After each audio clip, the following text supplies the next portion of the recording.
Když slyšíte sousloví udržitelná energetika, tak co vám vytane na mysli?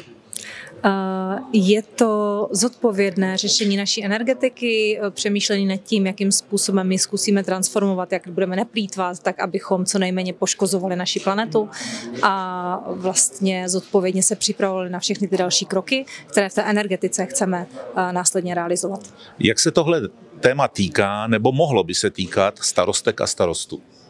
Týká se jich to velmi, protože samozřejmě všichni tyto starostové mají ve správě budovy. Minimálně tyto budovy je potřeba řešit energeticky, protože ve většině případech je určitě nějaký energetický zásah potřeba a vlastně zvyšování energetické efektivity těchto budov dochází ke snižování uhlíkové stopy a tím pádem pomáhají environmentálně jakoby s udržitelností. Řekněme, že máte před sebou osvícenějšího starostu nebo starostku, který by chtěl s tímhle tématem pracovat a mít ve své obci energeticky udržitelné stavby. Měl by tam tohleto téma. Jaké chyby nejčastěji dělají, když se o to pokoušejí?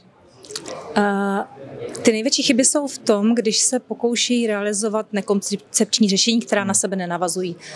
Chyby jsou to proto, že krom toho, že ve finále je to finančně mnohem náročnější cesta, tak zároveň tím, že je nekoncepční, tak častokrát nekombinuje vlastně jako technologické části s částmi stavebními těch budov a tím pádem dochází právě i třeba k instalaci zbytečně vysokých výkonů dovnitř těch budov před třeba jejich zateplením například. Takže určitě ideální cesta je skrze nějakou strategickou studii, která následně určí, jaké kroky realizovat, v jakém časovém horizontu a zároveň vypočítá, jaký přínos budou mít. A v tom vy jste schopni jim pomoct? Moc rádi pomůžeme. Až ideálně k dekarbonizaci. Tak se těšíme. Děkuji za rozhovor. Děkuji taky za rozhovor, moc mě těšil.